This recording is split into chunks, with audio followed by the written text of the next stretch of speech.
Luigi's Mansion was always just such a weird idea to me in general. Like having the second Mario brother just become a Ghostbuster just always felt like just such a weird idea for a spinoff. What if Nintendo made a game where Bowser Jr. went to a summer camp and then almost got murdered multiple times by Jason Voorhees?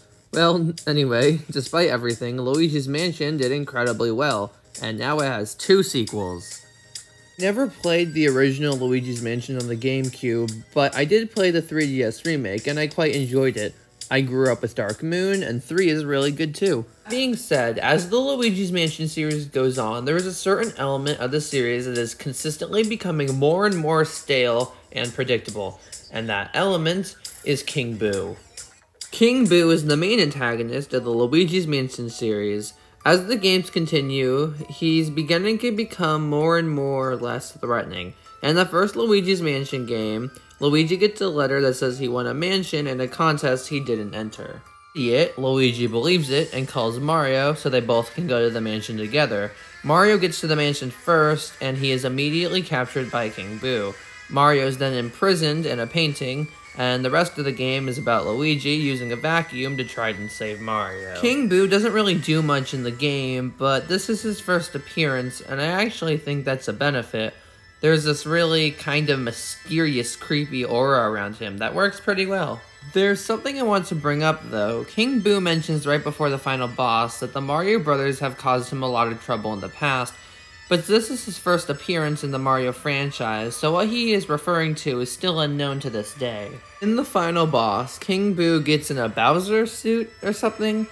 I'm still kind of confused about what it is exactly, but it doesn't really matter. Luigi captures King Boo, and they imprison him in a painting, and he frees Mario from his portrait imprisonment.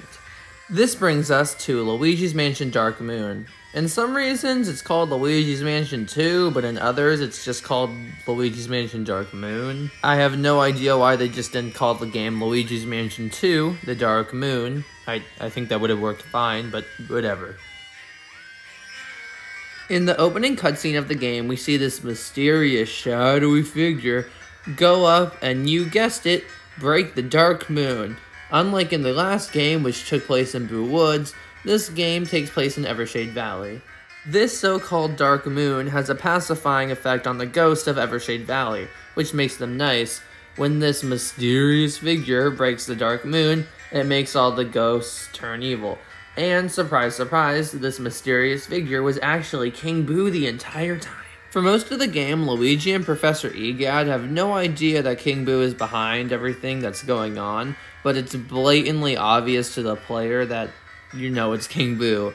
Also, for some reason, King Boo put Mario in a painting again, which feels really shoehorned in considering Mario literally has nothing to do with the plot this time. King Boo also really doesn't appear much in this game either, but we do see him in the background of a few levels, which I think is pretty cool. We find out the reason King Boo got out of his painting from the first game is because Egad sold the painting in a garage sale.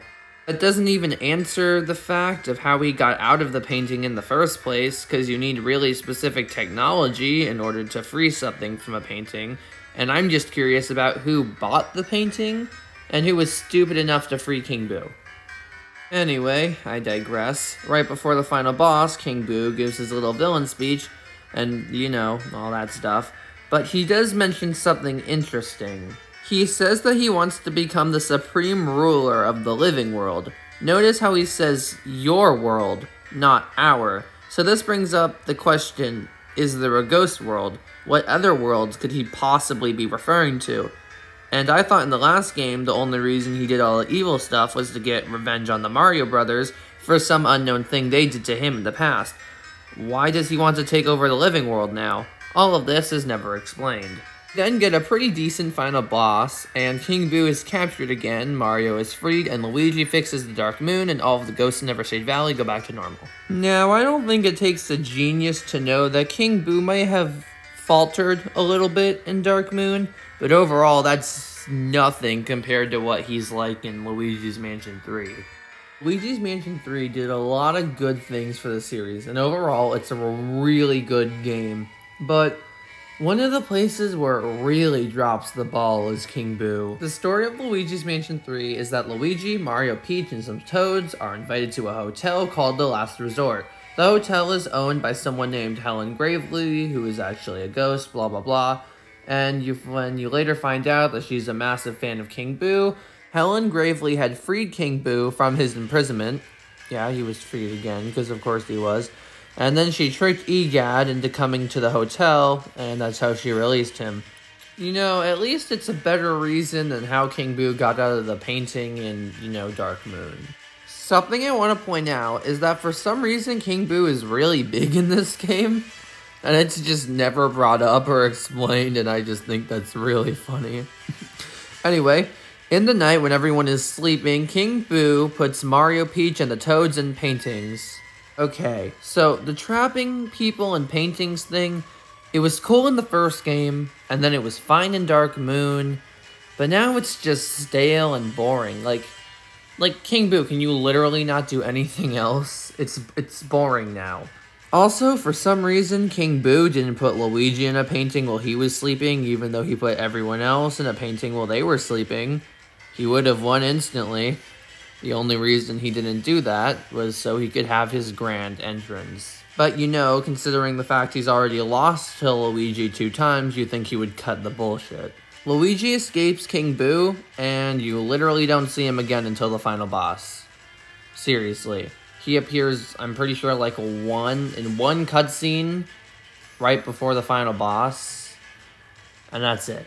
He gets mad at Helen Gravely because she hasn't captured Luigi yet, even though it's his fault he's not captured in the first place, and he's not doing anything to help. In the previous 2 games, King Boo didn't really do much until the ending either, but let me explain to you why it worked in those games, but it doesn't really work here. In the first game, we didn't know who King Boo was, so he had the whole mystery thing around him, so him not appearing until the end of the game really worked. And also, the first Luigi's Mansion game was only a few hours long. King Boo also didn't do much in Dark Moon, but at least then he occasionally appeared in the background to remind you he was still a thing.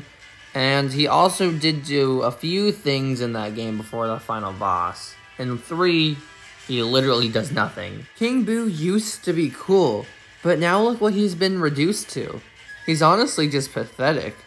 Also, his dialogue in this game is really weird. In the last 2 games, his dialogue always felt like he was so confident of himself, and it really worked for his personality. But in this game, he just feels really annoyed and pissed off. Possible they were going for something along the lines of the more he loses to Luigi, the more insane he gets. But if that's what they were going for, they did a really bad job of, making it work. Anyway, before the final boss, King Boo tries to put Luigi in a painting.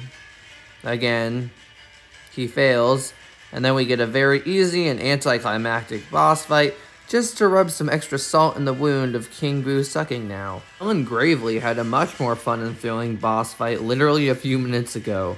Also, King Boo's motivation in this game seems to be about getting revenge on Luigi again, which makes sense, but it makes me question what the entire supreme ruler of the living world thing was about in Dark Moon. Luigi captures King Boo and Helen Gravely, and he frees his friends, and they live happily ever after, blah blah blah. That's the end of the game. So, as of right now, those are all the Luigi's Mansion games, and I've gone over what King Boo does in all of them, and I think it's pretty obvious to see his decline as a villain as each game goes on. I really think they should retire King Boo as being the main villain of the Luigi's Mansion franchise. He used to be so cool, but now he's just lame. I highly doubt they're gonna do that though, because Nintendo really loves tradition. If I had a nickel for every time Bowser wasn't the main villain of a Mario game, I would have 3 nickels, and all the times Bowser wasn't the main villain, well, that was decades ago. Mainline Mario game anyway, and maybe it really wasn't that long. Okay, maybe not that long, but I think you get the point. So, now that I've gone over all that I needed to, I think it's pretty easy to see how King Boo fell from grace. And he's the key example of how to ruin a villain. And I don't think I should need to say this, but you really don't want to ruin your villains. Anyway, that's all for today, and goodbye.